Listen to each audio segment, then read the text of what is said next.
காணொளி காணும் அன்பருக்கு கொற்கை சிவமணியின் அன்பான வணக்கங்கள்.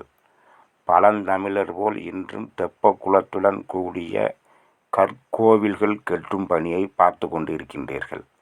பழந்தமிழர்கள் எப்படி கற்கோவிலை கட்டினார்களோ அதேபோல் இப்பொழுதும் நமது தூத்துக்குடி மாவட்டம், இந்தியாவில் தமிழ்நாட்டில் தூத்துக்குடி மாவட்டம் உவரி சுயம்புலிங்க சாமி கோவிலை முன் கோபுரம், ராஜகோபுரம் தெப்பக்குளத்துடன் கூடிய தெப்பக்குளத்திற்கு அருகிலேயே கட்டுகிறார்கள். இது கட்டுமானம் என்பது பழந்தமிழர்கள் எப்படி சாந்துகள் இல்லாமல் வெறும் கற்களை வைத்து கட்டினார்களோ அதே போலவே இப்பொழுதும் கட்டி கொண்டிருக்கின்றார்கள்.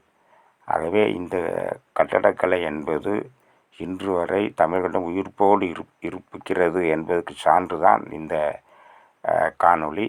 அனைவரும் பார்த்து மகிழுங்கள், பகிருங்கள். நன்றி, வணக்கம்.